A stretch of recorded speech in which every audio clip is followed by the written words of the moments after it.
বন্ধুরা,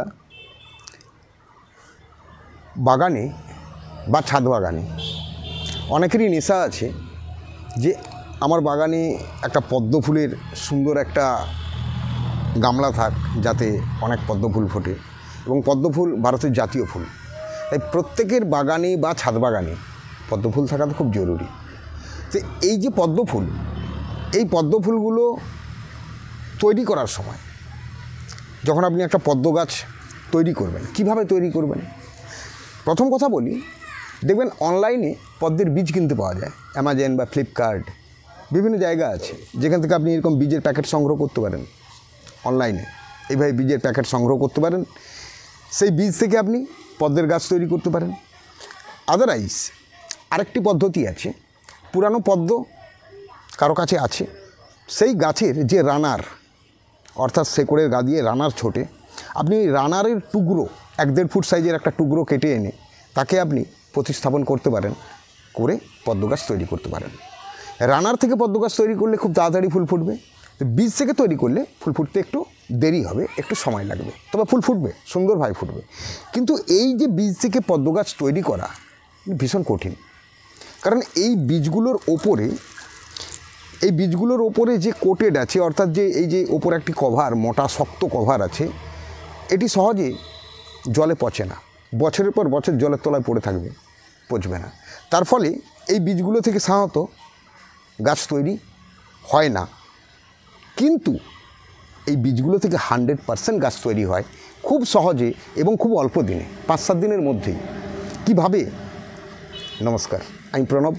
আপনারা দেখতেছিলেন এতক্ষণ মডেল নার্সারি বাঞ্চক চ্যানেল, যা আপনাদের খুব প্রিয় বাংলা চ্যানেল, যে চ্যানেলের প্রত্যেকটি ভিডিও আপনার বাগানকে সুন্দর থেকে আরও সুন্দর করতে সাহায্য করবে।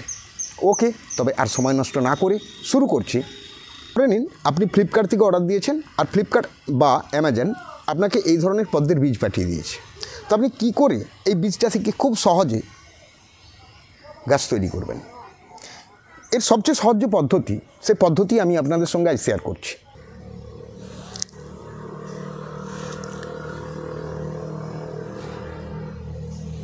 এই যে পদ্ম গাছের বীজ, এখান থেকে তাড়াতাড়ি চারা তৈরি করার জন্য আমাকে যেটা করতে হবে, যাতে এই বীজের ওপরের যে শক্ত কভার, যে খোল, এই খোলের ভেতরে সহজে জল যায়।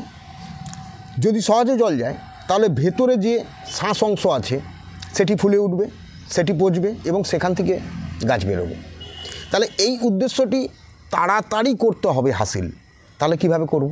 তাহলে আমি যাতে এর মধ্যে জল সহজে যেতে পারে, তার জন্য আমি একে কিছুটা সাপোর্ট করব। কিভাবে? এই ধরনের বীজগুলো নেওয়ার পর একটি সানপাথর নিন, খুব খসখসে টাইপ সানপাথর। যদি কারো বাড়িতে সানপাথর না থেকে থাকে, তাহলে কি করবেন? তাহলে হার্ডওয়াশ দোকান থেকে সিরিজ পেপার কিনুন। যে সিরিজ পেপার কাঠের উপরে ঘষা হয় কাঠ পালিশের জন্য, বা লোহার উপরে ঘষা হয় লোহার জং তোলার জন্য, এই ধরনের সিরিজ পেপার নিতে পারেন। সিরিজ পেপার নেওয়ার পর বীজের দেখবেন এই যে দুটি দিক আছে, এদিকে একটি আর এদিকে একটি। আপনি জানেন না, ধরে নিলাম আপনি জানেন না যে এর কোন দিকটি মুখ আর কোন দিকটি পেছন দিক, আপনি জানেন না, জানার প্রয়োজন নেই। আপনার কাজ, বীজকে ধরে সানপাথরের উপরে এইভাবে ঘষুন, এইভাবে ঘষুন, এবং এটা একটু কষ্ট করে ঘষতে হবে। এইভাবে দেখুন, এই যে দেখুন পেছন দিকটা দেখুন পরিষ্কার করে ছেলা হয়ে যাচ্ছে। খুব ভালো করে লক্ষ্য করুন, একটা সাদা পয়েন্ট বেরিয়ে এসছে। এই পর্যন্ত আপনি বীজটিকে খুব ভালো করে ঘষে এই সাদা পয়েন্টটিকে বের করুন। তাহলে কী হবে? ওখান দিয়ে জল খুব সহজেই ভেতরে যাবে এবং যা আপনার বীজকে অঙ্কুরোদ্গমন করার জন্য সাহায্য করবে। দেখুন এইভাবে ঘষে দিলাম। ঠিক অপোজিট, অর্থাৎ এদিকটাও একটু হালকা করে ঘষে দিন, যদি আপনি শিওর না হতে পারেন। এইভাবে ঘষে দিন, এই যে দেখুন ঘষে দিলাম। অর্থাৎ দেখতেই পাচ্ছেন কতটা অংশ ঘষতে হয়েছে। দেখুন ঘষার পর একটা সাদা পয়েন্ট বেরিয়ে যাবে। এই পর্যন্ত ঘষলেই চলবে। এই দেখুন আমি আগে ঘষে রেখেছি।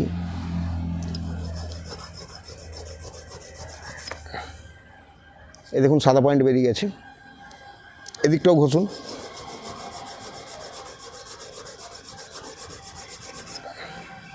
এই দেখুন সাদা পয়েন্ট বেরিয়ে গেছে। ঠিক এইভাবে ঘষে কিছুটা দুধারের কিছুটা অংশকে পরিষ্কার করে দিন,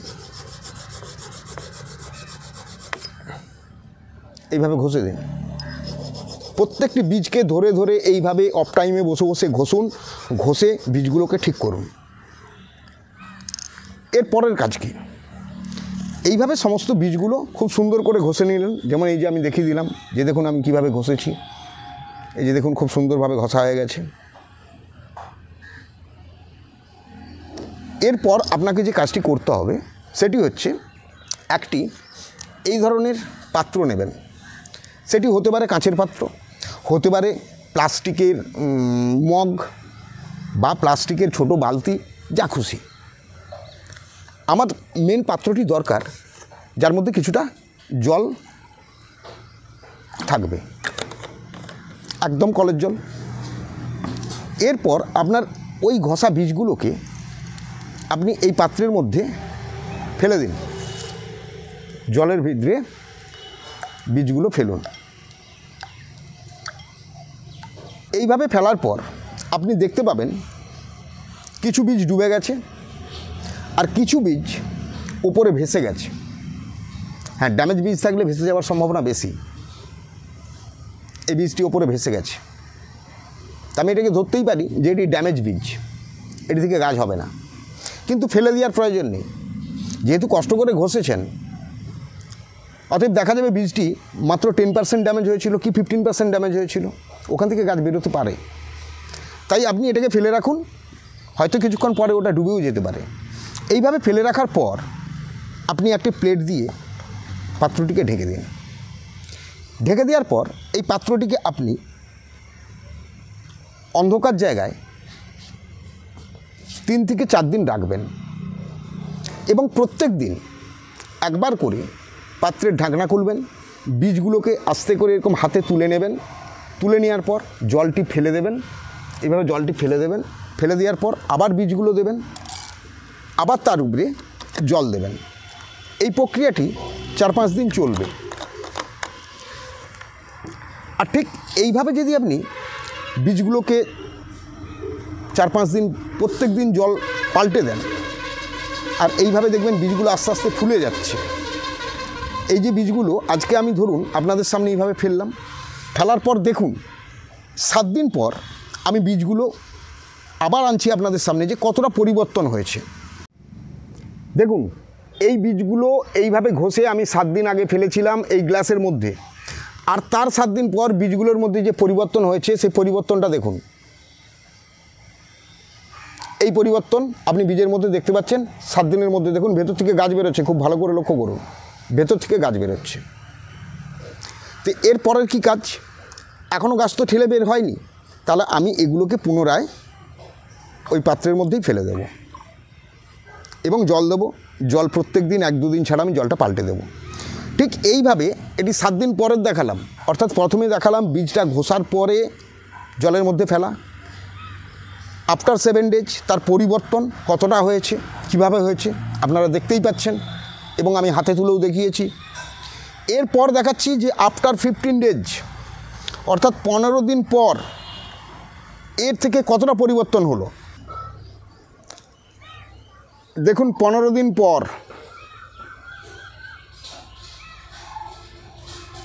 7 দিন পরে যে আপডেট দিলাম, তার 15 দিন পর আপনাদের যে আপডেট দিচ্ছি সেই আপডেটটি দেখুন। সুন্দর গাছ তৈরি হয়েছে। এই অবস্থাতে আপনি একে জলের মধ্যেই ফেলে রাখুন। এরপর আপনি ডিসিশান নিন যে গাছটিকে প্রতিস্থাপন করবেন সম্পূর্ণ জৈবিক পদ্ধতিতে, কিভাবে আর কখন প্রতিস্থাপন করবেন। এই অবস্থায় প্রতিস্থাপন করবেন নাকি আরও কিছুদিন রাখার পর এখান থেকে যখন শেকড় বের হবে, এখান থেকে দেখবেন শেকড় বের হয়ে যাবে, আর 7-10 দিন পরে এখান থেকে শেকড় বের হবে, তখন প্রতিস্থাপন করবেন। যেটা খুশি আপনি করতে পারেন। তো আমি এই অবস্থাতেই আপনাকে প্রতিস্থাপন করে দেখাবো যে এই অবস্থাতেই প্রতিস্থাপন করা যায় এবং করলে তাদের সুন্দর গাছ হয়।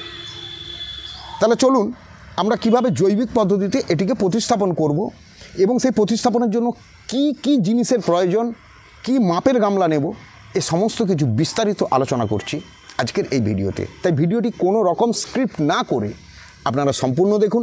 বিশেষ করে বলছি যারা চ্যানেলে নতুন তারা অবশ্যই চ্যানেলটি সাবস্ক্রাইব করুন, তবে যদি এই ধরনের ভিডিও আপনাদের প্রয়োজন থাকে তবেই। যদি এই ভিডিও অ্যাপ্লাইয়ে আপনারা 100% রেজাল্ট পেয়ে থাকেন তাহলে অবশ্যই ভিডিওটি শেয়ার করুন বন্ধুবান্ধবদের, যাতে তাদেরও উপকার হয়। ওকে, তাহলে আর সময় নষ্ট না করে চলুন এবার আমরা এটিকে প্রতিস্থাপন করতে যাই। বন্ধুরা, এই গাছগুলো এবার এই গামলায় প্রতিস্থাপন করা হবে। তো এই গামলা প্রতিস্থাপন করার জন্য আমরা যে গামলাটি নিয়েছি তার সাইজটি দেখুন। সাইজটি হচ্ছে 19 ইঞ্চি, অর্থাৎ ওপরের যে মুখ, গামলার যে ওপরের মুখ, যে সারফেস লেভেল যেটি, সেটি হচ্ছে 19 ইঞ্চি টোটাল রাউন্ড। এরপরে দেখুন ডিপনেস আছে 9 ইঞ্চি, 9 ইঞ্চি উচ্চতা, অর্থাৎ ডিপনেসটি হচ্ছে 9 ইঞ্চি। এরপর এই যে গামলা টোটাল আপনারা যেটা দেখছেন, এই গামলার তলদেশটি কতটা? গামলার তলদেশটি আছে 12 ইঞ্চি।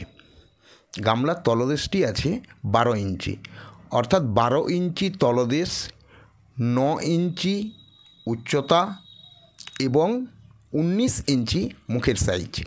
এই ধরনের গামলায় পদ্ম গাছ প্রতিস্থাপন করলে সবচেয়ে ভালো হয়। পদ্ম গাছের রুট লেভেলটি খুব ভালো ছুটতে পারে।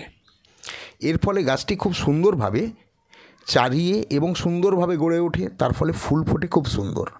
তো এই যে পদ্ম গাছটি প্রতিস্থাপন করবেন গামলাতে, এর জন্য আমরা যে মাটিটি আগে থেকে ভিজিয়ে রাখলে খুব ভালো হয়। আমি 5-6 দিন আগে থেকে মাটিটি ভিজিয়ে রেখেছি। আপনারা চাইলে ভিজিয়ে রাখতে পারেন, যেদিন থেকে বীজ ভেজাচ্ছেন ওই সময় মাটি ভেজাতে পারেন। আদার্স শুকনো মাটি, বাগানের মাটি 70 ভাগ নেবেন, আর তার সঙ্গে শুকনো গোবর খত, যত পুরানো গোবর খত হয় ভালো হয়। 70 ভাগ বাগানের মাটি আমি এইভাবে দেখিয়ে দিচ্ছি সাইডে ঢেলে। আমি যেহেতু মাটি আগে থেকে দিয়ে ভিজিয়ে রেখেছি তাই আমি বেশি পরিমাণে মাটি দেব না। আচ্ছা, মাটিটি কতটা উচ্চতা? গামলার ভেতর থেকে তলদেশ থেকে 4 ইঞ্চি থেকে 5 ইঞ্চি এই হাইট থাকলেই হবে। এই মাটিটি দেওয়ার সময় মাটি এবং তার সঙ্গে যত পুরানো গোবর খত, এই গোবর খতগুলিকে ভালো করে ভেঙে কিছুটা মাটি, তার উপরে কিছুটা গোবর খত, আবার কিছুটা মাটি, আবার কিছুটা গোবর খত, এইভাবে পরপর কয়েকটি স্তরে এটিকে সাজিয়ে দেবেন। এরপর জল দিয়ে এটিকে ভেজাবেন। তো খুব ভালো করে গোবর খতগুলোকে দিলে গোবর খতের মধ্যে যা কিছু খাবার আছে তা আপনার পদ্ম গাছের জন্য যথেষ্ট, এবং ওই খাবারই ধীরে ধীরে পদ্ম গাছ টানবে এবং সুন্দরভাবে তৈরি হবে। তবে খেয়াল রাখবেন কোনো জায়গায় যেন ঢেলা ঢেলা গোবর খত না থাকে। যতটা সম্ভব তাকে হাতে গুঁড়ো করে ভেঙে ফেলুন এইভাবে। এরপর চারিয়ে দিন। তারপর এর ওপরে একটি কিছু দিয়ে হালকা করে ওপর দিকটিকে একটু লেবেল করে নিন, সমান করে নিন, যাতে উঁচু নিচু আপ ডাউন না থাকে বেশি। দেখুন এইভাবে ধীরে ধীরে এটিকে সমান করে নিন। তবে সবচেয়ে ভালো হয় মাটিটিকে 4-5 দিন আগে থেকে গামলায় রেখে জল ঢেলে দিলে। ভিজে নরম হয়ে থাকবে এবং সুন্দর হবে, তাতে আপনাদের কাজ করতে অনেকটাই সুবিধা হবে।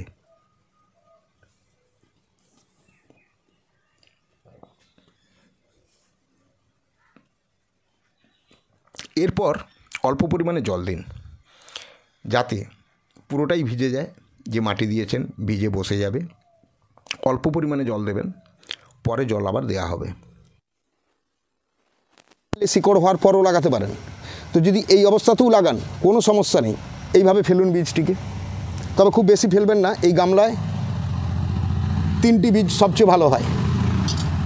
এই গামলাতে আপনি ফেলতে চাইলে 3খানা বীজ এইভাবে চারিয়ে ফেলুন, তাহলেই সবচেয়ে ভালো হবে। আমি কিছুটা জলকে একটু গড়িয়ে দিচ্ছি যাতে আপনাদের বুঝতে সুবিধা হয়।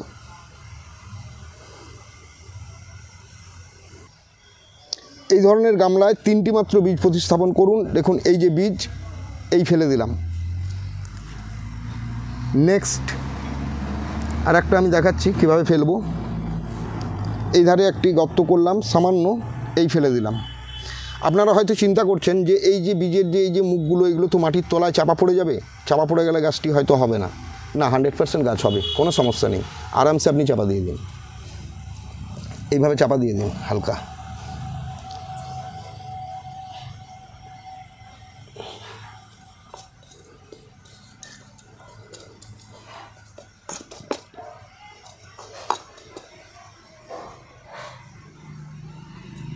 এরপরে যে কাজটি করতে হবে সে কাজটি হচ্ছে অল্প করে আপনি এই দেয়ালের গা ধরে জলটি দিন। ওপরে জল দেবেন না, একদম জলটি দেবেন ঝাড়া দিয়ে বা কোনো কিছু দিয়ে একদম পাত্রের গায়ে। ওপরে দিলে কি হবে, বীজগুলো অনেক সময় জলের তোড়ে ভেসে যেতে পারে। এইভাবে আপনি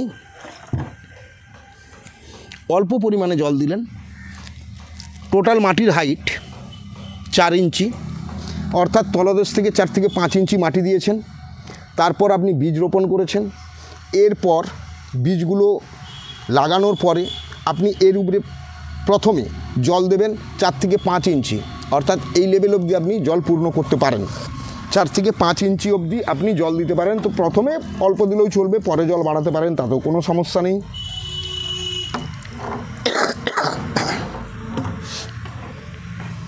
এইভাবে দেখুন, এইভাবে এগুলো পাতা ফুটবে। 2-3 দিন পরেই আপনি দেখতে পাবেন এগুলো থেকে সব পাতা ফুটতে আরম্ভ হয়ে গেছে এবং এখান থেকে আরও চতুর্দিকে পাতা ডাল বেরোতে আরম্ভ হবে। ঠিক এইভাবে এরপর একটি কাজ আপনি করবেন, যদি সম্ভব হয় কিছুটা সময় পর এগুলো থিতিয়ে যাবে, সব বসে যাবে, উপরের জলটি পরিষ্কার হয়ে যাবে। যখন উপরের জলটি পরিষ্কার হয়ে যাবে আপনি এর ডেকোরেশনটিকে সুন্দর করার জন্য আপনি একটি কাজ করতে পারেন। এই ধরনের অ্যাজোলা আপনি উপরে এইভাবে ভাসিয়ে দিতে পারেন এবং এই অ্যাজোলাগুলো পরবর্তী সময় যত বাড়তে থাকবে এগুলোকে আপনি তুলে সরিয়ে রাখতে পারেন। এবং যেখানে আমি দেখিয়ে দেবো নেক্সট ভিডিওতে কিভাবে আপনি অ্যাজোলা থেকে ঘরেই তৈরি করবেন জৈব সার এবং সবচেয়ে শক্তিশালী জৈব সার। এইভাবে আপনি অ্যাজোলা উপরে ফেলে দিন, তাহলে কি হবে, অ্যাজোলাটা উপরে ফেললে আপনার অ্যাজোলাও বাড়বে আর তৎসহ আপনার পদ্মও হবে একই সঙ্গে, দুটি জিনিস। এবং অ্যাজোলাকে আপনি যখনই বাড়বে তুলে তুলে ওকে আলাদা জায়গায় আপনি রেখে দেবেন, যেটি আপনার পচে সারের কাজ করবে। এর পরের কাজ হচ্ছে এই জায়গাটি আস্তে আস্তে জল বাড়াতে থাকবেন আপনি। 4-5 ইঞ্চি হাইট জল থাকবে আর মোট যে ডিপনেস ছিল 9 ইঞ্চি, তার মধ্যে আমি যদি ধরে নিই যে 4.5 ইঞ্চি 5 ইঞ্চি মাটি আছে, বাকিটা আপনি জলে ভরে দেবেন। এই পাত্রটিকে আপনি রাখবেন সম্পূর্ণ রোদ লাগে এরকম জায়গায়। দ্বিতীয়ত কোনো খাবার এর মধ্যে দেওয়ার প্রয়োজন হবে না, কারণ যথেষ্ট খাবার গাছ পাবে। এই কারণেই পাবে যে এখানে জৈব পদ্ধতিতে এটি প্রতিস্থাপন করা হয়েছে, অর্থাৎ এখানে দেওয়া আছে গার্ডেন সয়েল আর গোবর খত, যেটি গাছের খুব ফেভারিট জিনিস। তার উপরে দাঁড়িয়েই গাছ হবে। ওকে বন্ধুরা, সম্পূর্ণ রোদের জায়গায় রাখুন, এরপর ভর্তি ফুল এনজয় করুন সপরিবারে। যদি ভালো লাগে ভিডিওটি অবশ্যই একটি লাইক করুন এবং কমেন্ট করে জানান আপনি এই কাজটি করে কতটা সাকসেস পেয়েছেন। ওকে বন্ধুরা, আজকে এ পর্যন্তই। টাটা বাই বাই, চললাম। চোখ রাখুন পরবর্তী ভিডিও কি আসছে।